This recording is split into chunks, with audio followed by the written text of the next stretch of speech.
겠습니다. 시편 18편 1절과 2절입니다. 자막을 보시면서 우리 함께 봉독하시겠습니다. 다 같이요. 나의 힘이 되신 여호와여, 내가 주를 사랑하나이다. 여호와는 나의 반석이시요 나의 요새시요 나를 건지시는 이시요 나의 하나님이요 내가 그 안에 피할 나의 바위시요 나의 방패시요 나의 구원의 뿌리시요 나의 산성이시로다. 아멘. 우리 교회에서 심호하고 계시는 우리 김유희 전사님께서 나의 힘이 되신 여호와여 라고 하는 제목으로 특별 설교, 간증 설교 하시겠습니다. 큰 은혜의 시간 되실 줄로 믿습니다.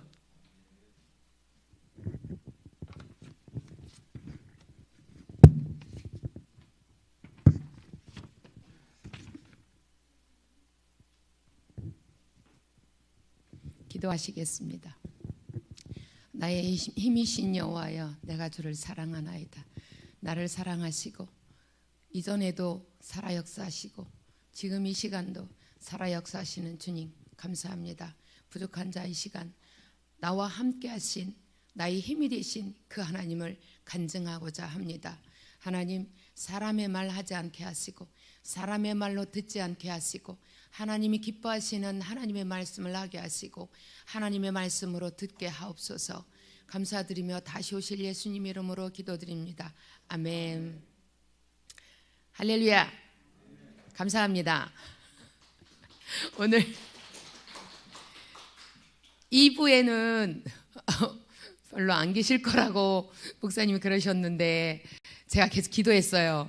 하나님, 우리 모든 성도님들 2부에 또 오시도록, 특별히 우리 권사님 가정, 우리 집사님 가정들 오시게 해달라고 계속 기도했어요. 감사합니다.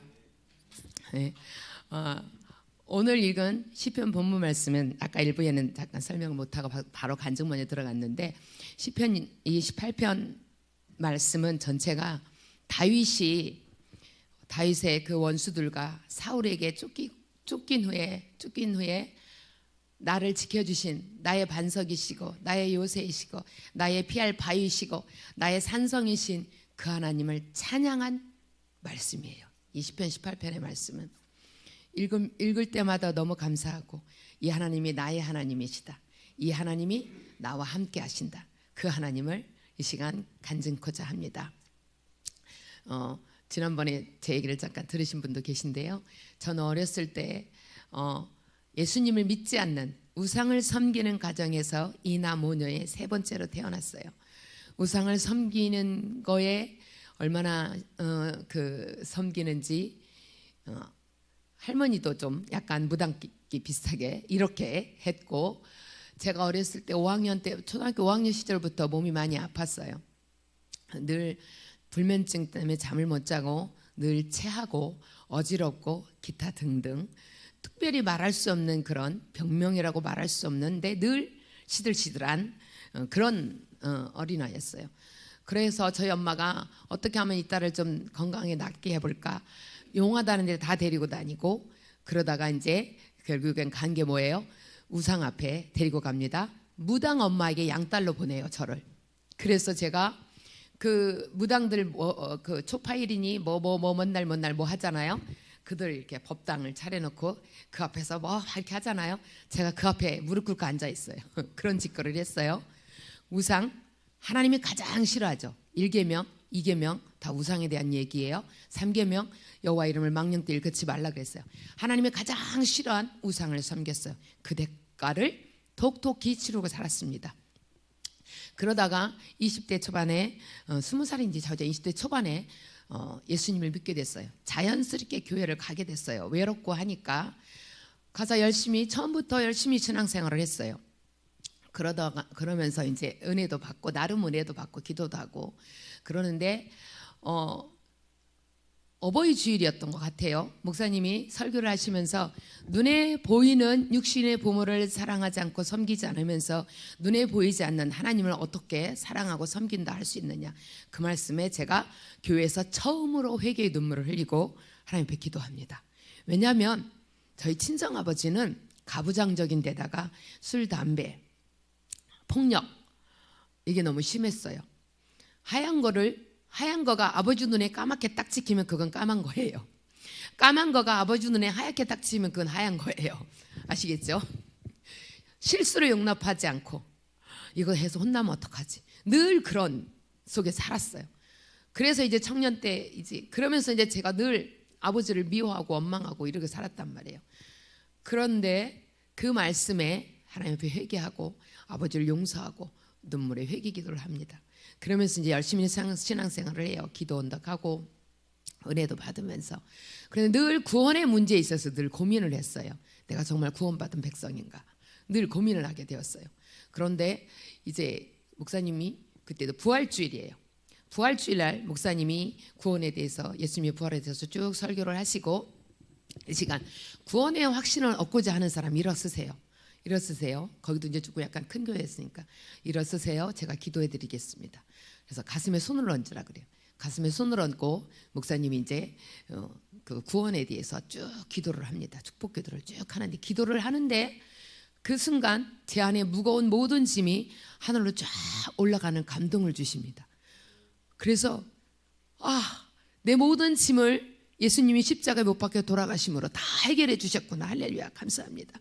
구원의 확신을 받게 됩니다. 그러면서 시간만 나면 기도원에 가고 저의 모든 생활이 오직 예수님 오직 교회 안 믿는 친구들 다 끊고 오직 예수님 그러면서 나를 죄에서 구원하신 그 하나님 은혜 너무 감사합니다. 너무 감사합니다. 그런데 내가 뭐 어떻게 할까요? 내가 이 은혜를 어떻게 갚을까요? 그래서 하나님 앞에 주의 종이 되겠습니다. 주의 종이 되어서 내가 죽도록 충성하겠습니다 하고 서원 기도를 합니다. 그렇게 서원 기도를 하고 그 주의 종이 되려면 어떻게 돼요? 신학교를 가야 되잖아요. 그런데 딱 학교를 가려니 제가 어린 시절에 제 자아가 없었어요. 나는 아무것도 못하는 사람. 왜냐하면 연년생 오빠도 공부를 잘했고 2살 어린 여동생 우리 시절에 우리 시절에 5살 때 한글을 다 떼었으면 천재예요. 지금은 막 다 거의 떼는 애들 많잖아요. 그러니 그 동생이 얼마나 우리 아버지 눈에 이쁘겠어요. 그래도 우리 아버지 이쁘다 한마디 안 하시는 분이세요. 옛날 어른들 그렇죠. 저희 남편이 저희 큰아들을 낳고 막 이뻐하니까 여보게 자식은 잘 따나 이뻐하는 거야. 이런 분이세요. 상상이 가시죠? 그런데 저는 아무것도 못하는 사람이라고 생각을 했기 때문에 공부에 자신이 없는 거예요. 그래서 신학교는 가야 되는데 계속 미루는 거예요. 30살 때, 35살 때, 40살 때, 45살 때 내가 40살만 같아도 공부를 하겠는데 그러면서 제가 이제 결정을 합니다. 공부하자. 그리고 저희 가정도 어려웠기 때문에 오빠 대학 보내야 되고 동생 공부시켜야 되니까 넌 고등학교 가지 마 이렇게 됐어요. 제가 엄마한테 눈물로 하소연했어요. 공부는 못했지만 고등학교는 나와야 되지 않냐고. 그런데 결론은 아버지하고는 말 한마디도 못하니까 못 갔어요. 그래서 이제 검정고시를 합니다. 고등학교 검정고시. 남편한테 여보 나 이제 신학교 가야겠어. 우리 남편 오케이 하고 싶은 대로 해. 그래서 고등학교 검정고시 하고 신학대학교 당당하게 수능 보고 신학대학교 4년 동안 지방에 있는 대학교를 다니면서 저희 남편이 적극적인 후원으로 공부를 합니다. 제가 신학교 가기 전에 2가지 기도했어요. 하나님, 제가 50살에 대학교를 입학합니다. 저희 교회가 약간 좀 큰 교회였기 때문에 나이 먹은 사람이 군소신학교 가서 이렇게 본의 안 되는 그런 케이스가 좀 있었어요. 그래서 나이 먹은 사람 신학 간다 그러면 다들 이렇게 별로 환영을 안 하는 분위기였어요. 그래서 제가 하나님, 제가 신학 간다고 할 때 주변의 모든 사람들이 제가 정말 이 길이면 하나님 축복하게 해주세요. 그렇게 기도했어요. 그래서 제가 이제 신학 간다고 하니까 주변의 모든 친구들이랑 잘했다. 진작 가야 되는데 이제 네 길을 가는구나. 다 축복하는 거예요. 그게 너무 감사하죠. 2번째, 하나님 제가 이 나이에 신학을 가는데 제가 3학년 1월 달에 사례비 받으면서 전도사로 나가게 해주세요. 왜냐하면 나이 먹은 사람 사례비 주면서 쓰기 어렵거든요. 하나님 그 길을 열어주세요. 기도했어요. 그래서 이제 계속 기도 이제 하고 있으면서 저희 이제 제가 그때는 유년부 이제 교사를 했었는데 저희 전도사님하고도 이제 상담을 하면서 구체적으로 이렇게 적어서 기도하라고, 저도 기도해 주겠다고 그렇게 이제 하고, 그러면서 3학년 1월 달에 나가게 됩니다. 근데 저희 교회 이제 후배 이렇게 얘기하다가 언니 나이에 사례비 받으면서 못 가. 그냥 작은 교회에 그냥 섬기는 그렇게 해. 그래. 그러니 속으로는 나는 하나님께 기도했어. 하나님 내 기도 들어주실 거야. 그리고 기도를 계속했거든요. 하나님 너무너무 좋으신 하나님, 저의 기도를 들으셔서 사례비 받으면서 사역을 합니다. 6년 6개월 동안 너무너무 은혜스럽게 많은 사랑을 받으면서 사역을 했습니다. 그러다가 이제 남편하고 가게를 하게 되면서 바빠지니까 이제 너무 바빠서 사역에 전념할 수가 없는 거예요. 그래서 제가 사역에 전념하지 못하면 사례비 받으면서 하는 사역은 옳지 않다. 그래서 제가 목사님한테 12월 달에 교육자 수련회 가서 이제 제가 사임을 하겠습니다 하고 말씀을 드리니까 절대 안 된다는 거예요. 그래서 6개월 동안 이제 끌고 가요. 그런데 제가 정말 도저히 안 되겠어서 토요일 날도 뭐 청년들도 만나야 되고 중고등부도 만나야 되고 하니까 할 수가 없는 거예요. 그래서 제가 목사님한테 목사님 허락하시지 않으면 저 그냥 그만둡니다. 저 그냥 안 나옵니다. 그러니까 목사님 지금까지 정말 사랑 많이 주셨고 사랑 많이 받았는데 아름답게 마무리하게 해주세요. 그래서 목사님이 억지로 사서 받고 이제 아름답게 마무리를 하고, 그때 제가 이제 사임을 이제 생각하면서 기도한 게, 하나님 제가 여기서 사임하면 작은 교회 가서 자비량으로 섬기겠습니다. 주일날 섬기는 자비량으로 섬기겠습니다 하고 기도했습니다. 그래서 그 기도를 하나님 들으시고 제가 이곳에 오게 됐고 이 자리에 서 있습니다. 너무 감사하죠? 우리 좋은 목사님, 사모님, 우리 좋은 성도님들 만나서 너무 감사합니다. 그리고 이제 제가 결혼하기 전에 이제 청년 시절로 다시 돌아가서 3년 결혼 기도를 해요. 왜냐하면 저희 엄마의 삶이 너무 불쌍했고, 그래서 제가 결혼 이전보다 결혼해서 살아야 할 인생이 너무 길기 때문에 너무 중요하다. 그리고 교회 청년들을 보니까 믿음은 좋은 것 같은데 실상 깊이 얘기를 해보면 신앙이 없어. 저는 오직 예수님한테 미쳐서 살았기 때문에 양이 안 차는 거예요. 그래서 하나님, 믿음의 사람, 두 번째 마음껏 신앙생활할 수 있는 환경, 그리고 세 번째 부지런하고 성실하고 근면한 남편. 기가 막히게 물질만 안 구했어요. 가난한 집 딸이면서도 물질을 안 구했어요. 왜냐? 믿음에 바로 서면 물질은 하나님이 주신다. 이 믿음이 있었어요. 하나님이 저희 기도를 들으시고 그대로 해주셨습니다.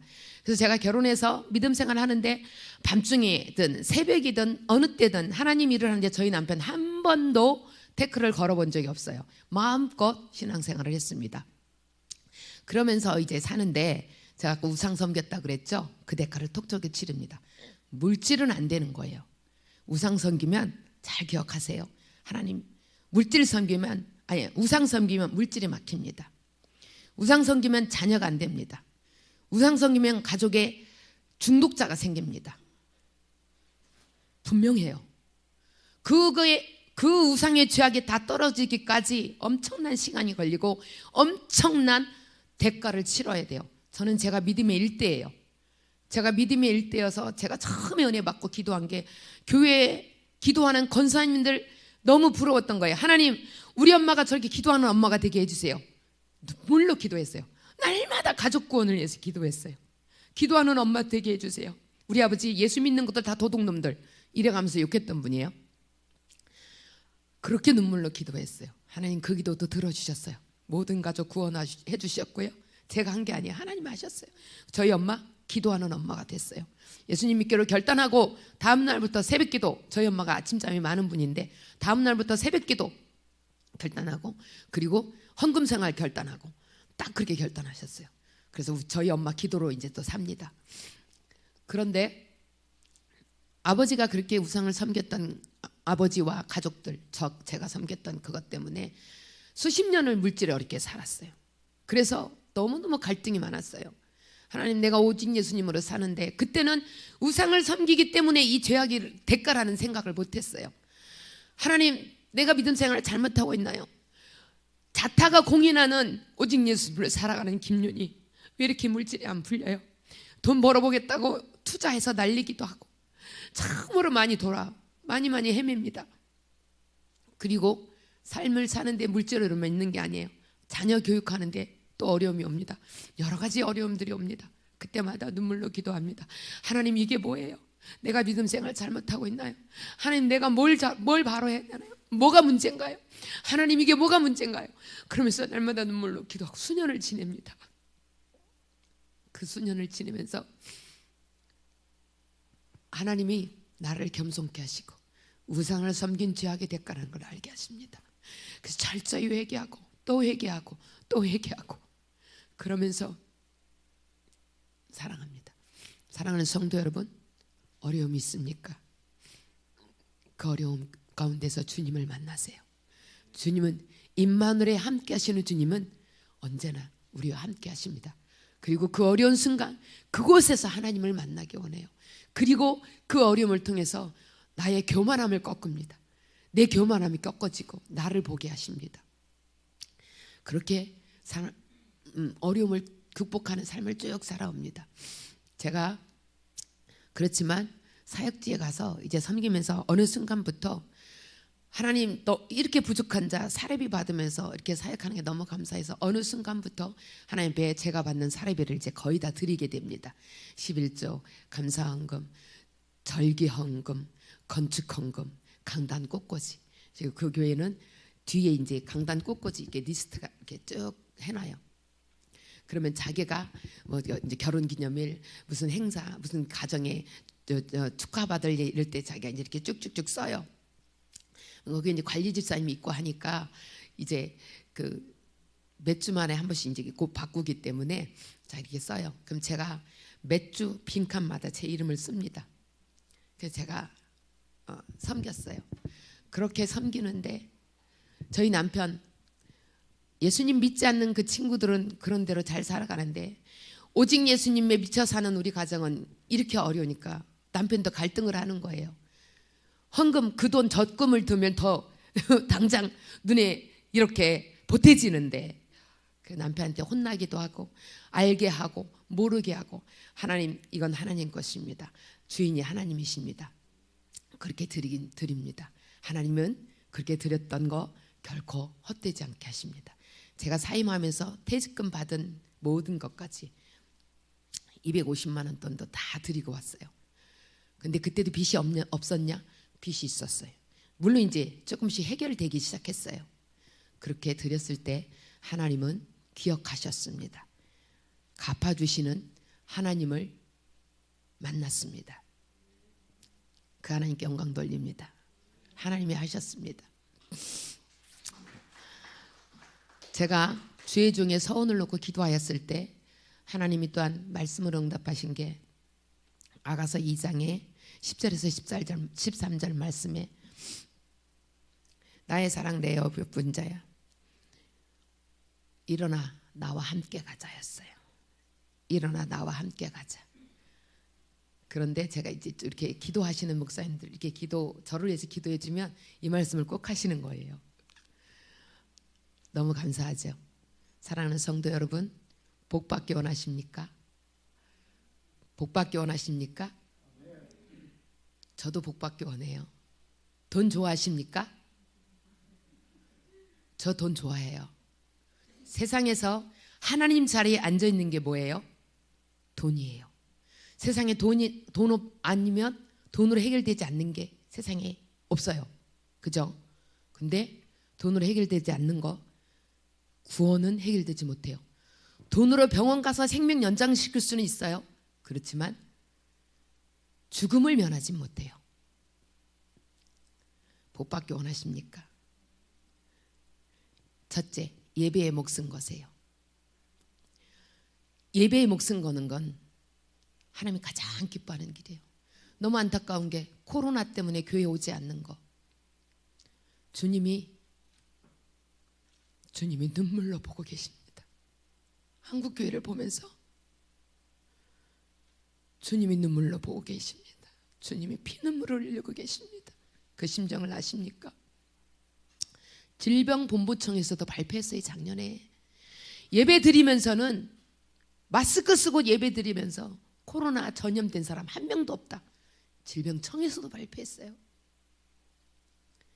그런데 코로나 전염될까 봐 예배 오지 않는 거 너무 안타까운 일이에요. 그러면 집 밖에도 나가지 말아야 돼요. 제 이 말이 너무 심한가요? 지금 어때요? 교회에서 옮긴 게 아니고 밖에서 다 옮겼어요. 밖에서 다 옮겼어요. 예배에 목숨 거세요.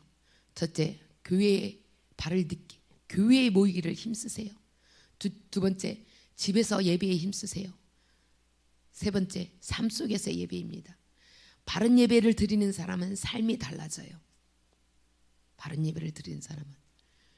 두 번째, 물질에 하나님 앞에 드리기를 힘쓰세요.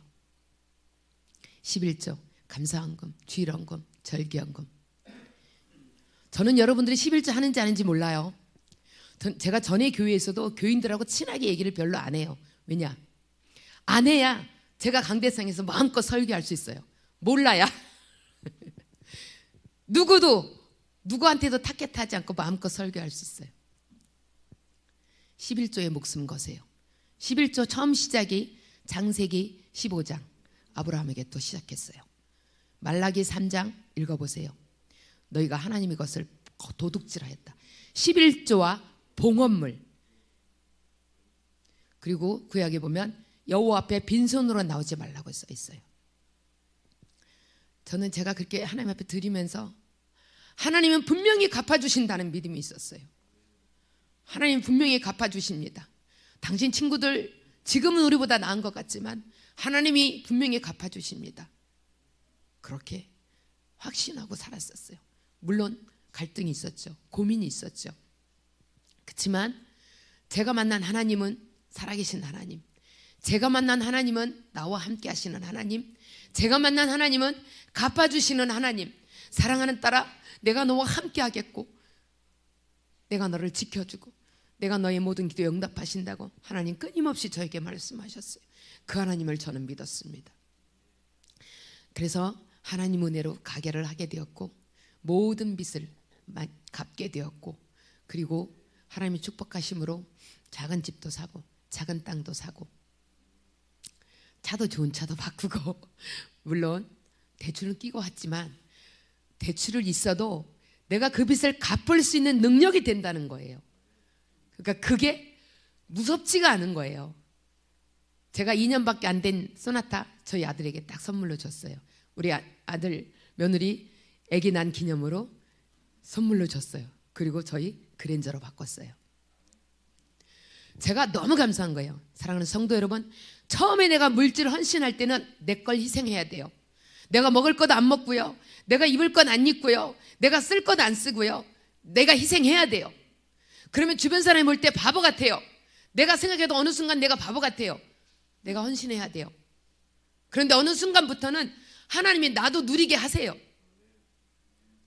그 누리게 하시는 그 누림을 경험하는 저와 여러분이 되기를 예수님의 이름으로 축복합니다.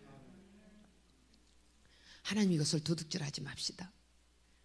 하나님이요, 작은 교회, 여기 모인 우리 교회 성도들요, 하나님이 저와 여러분을 축복하시려고 이곳에 보내셨어요. 하나님이 축복하시려고 이곳에 보내셨단 말이에요. 하나님이 계획이 있단 말이에요.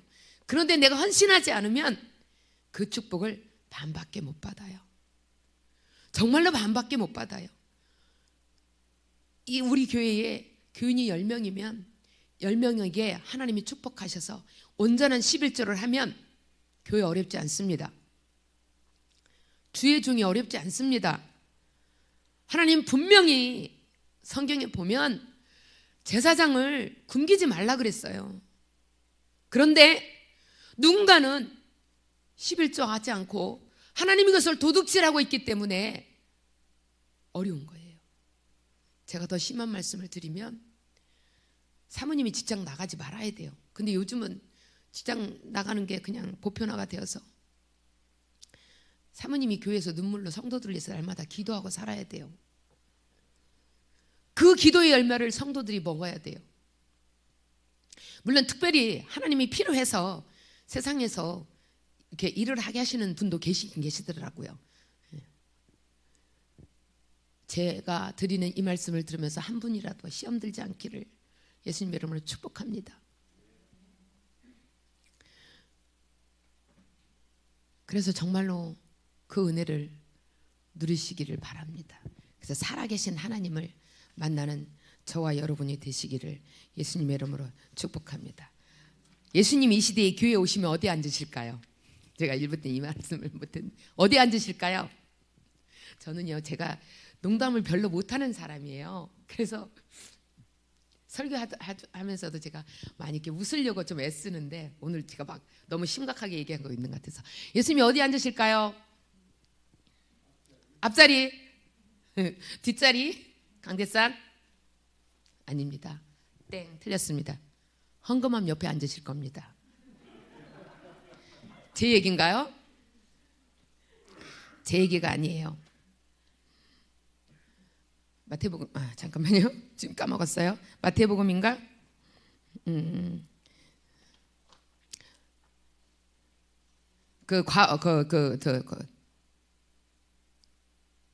과부. 마태복음 13장에 두렙돈을 드린 과부. 그 내용 아시죠? 교회 오래 다니면 다 알아요. 두렙돈을 드린 그 모습을 보시고 예수님이 뭐라 그랬어요? 전부를 드렸다 그랬어요. 예수님은 우리 주님은 어떻게 물질이 헌신하는지 보고 계세요. 그래서 헌금함 옆에 앉으신다고, 이건 심한 표현이겠지만 기억합시다. 저와 여러분이 기억합시다. 적으면 적은 대로. 하나님이 이 과부가 엄청나게 드렸다라고 말씀하지 않습니다. 그 시대에 두렙돈 드린 사람보다 더 많이 있을 거 아니에요. 그런데 이 과부를 칭찬하셨어요. 전부를 드렸다.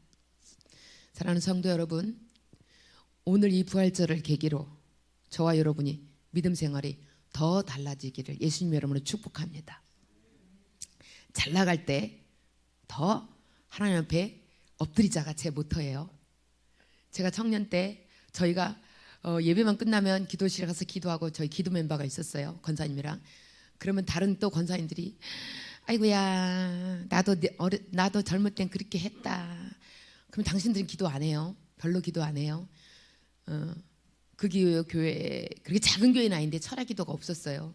저희 기도팀이 기도를 계속 하면서 철학 기도가 시작이 불씨가 됐었어요. 그래서 제가 내가 나이 먹어도 내가 절대 저 말하지 말자. 절대 저 말하지 말자. 나는 정말 더 기도하는 자가 되자.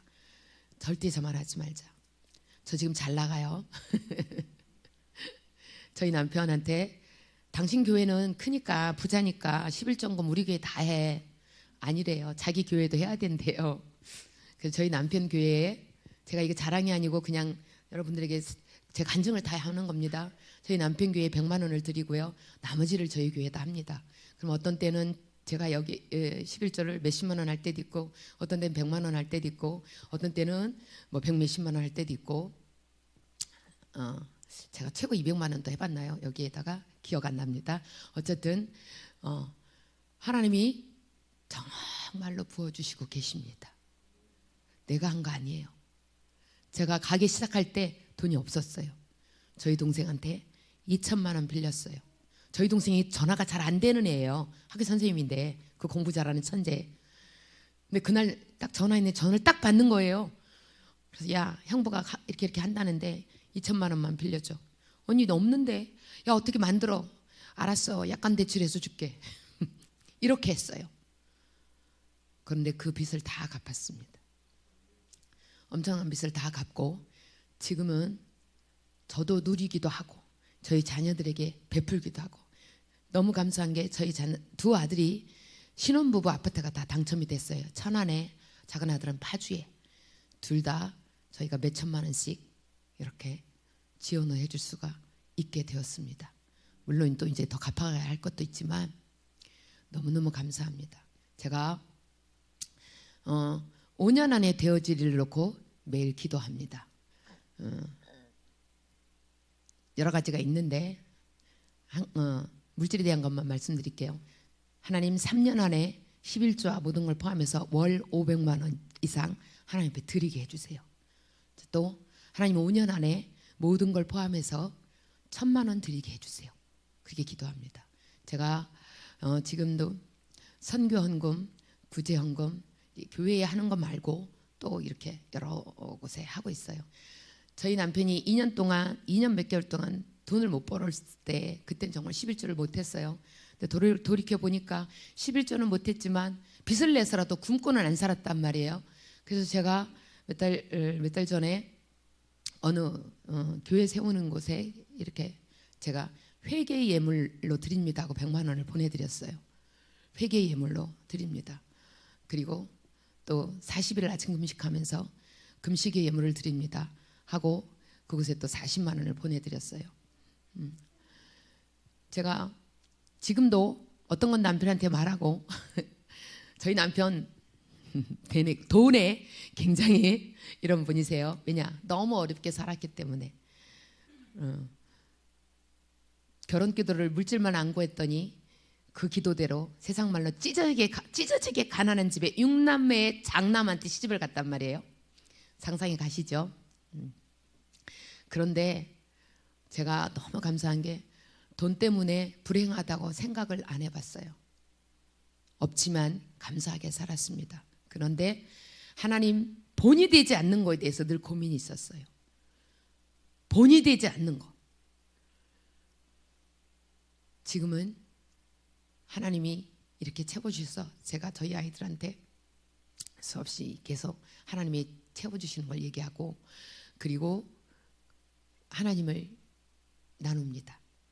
저희 아들 모태신앙인데 믿음 생활을 잘한다고 착각했어요. 그런데 제가 보니까 믿음이 바닥인 거예요. 그래서 제가 저희 두 아들한테 엄마가 믿음으로 잘 키우지 못해서 미안하다 잘못했다. 그러면 우리 두 아들 엄마는 잘 키웠습니다 그래요. 저희 두 며느리한테 제가 두 아들을 믿음으로서 잘 키우지 못해서 미안하다. 우리 두 며느리 어머니 믿음으로 잘 키우셔서 감사합니다 이렇게 말합니다. 너무너무 감사하지 않습니까? 저희 오늘 두 아들 며느리가 왔는데 저희 작은 며느리가 결혼하고 아기 낳고 직장을 다시 나가게 되었어요. 그래서 제가 저희 며느리 안 믿는 집에서 왔어요. 그것도 얘기하면 제가 저희 아이들 유치원 때부터 결혼 기도를 했거든요. 근데 너무너무 기가 막힌 거예요. 안 믿는 집에 아이가 오니까 결혼한다 하니까. 근데 어쨌든 제가 기도하면서 하나님의 뜻이라는 걸 받았어요. 그래서 기쁨으로 받아들였고 그리고 근데 너무 이쁜 게 저희 며느리가 믿음 생활을 너무너무 잘 따라오고 있어요. 헌금 생활도 잘 따라오고 있습니다. 저희 아들이 저희 며느리를 만나서 믿음 생활에 더 잘 따라오고 있어요. 너무 감사해요. 그래서 저 며느리한테 사랑하는 유리야 네가 복 받기 원하니? 네. 복 받는 길을 가르쳐 줄게. 네. 너 이제 직장에 가서 첫 월급을 타지. 그거 첫 열매야. 엄마는 첫 열매라는 거에 대해서 중요하게 교육받지 못했고 엄마도 중요하게 생각 못했어. 성경을 읽으면서도 그건 돈 있는 사람이 하는 건 줄 알았어.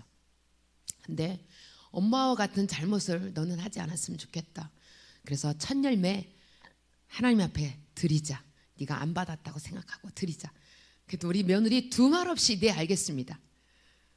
오늘 첫 열매 드리려고 왔습니다. 하나님께 영광 돌립니다. 은행에 계좌이체 시키고 그래 마침 부활주일이니까 너네 교회는 저희 남편하고 작은 아들이 내가 남편 교회 다녀요. 그쪽 교회는 부자니까 우리 교회 드리자 해서 오늘 드렸습니다. 너무 감사하지 않습니까? 사랑하는 성도 여러분, 자녀의 믿음 생활을 어떻게 하고 있습니까? 자녀가 듣든지 아니 듣든지 말씀하셔야 됩니다. 헌금 생활 순종하든지 안 하든지 가르쳐야 됩니다. 부모가 잘못한 거 솔직히 고백하고 미안하다. 잘못 가르쳐서 미안하다 고백하고 지금부터라도 가르치셔야 됩니다. 갚아주시는 하나님을 아십니까? 갚아주시는 하나님 만나시기 원하십니까? 내가 드리는 게 없는데 어떻게 갚아주시는 하나님을 만납니까? 내가 신앙생활을 제대로 안 해. 헌금 생활을 제대로 안 해. 그런데 나는 잘 살아. 내 자식들도 잘 나가. 이거 축복이라고 생각하십니까? 심각하게 말하면 저주입니다. 잘 나가기 때문에 하나님이 필요 없어요. 저희 이모 200억 재산가가 있어요. 너무너무 좋으신 분이에요. 너무너무 착해요.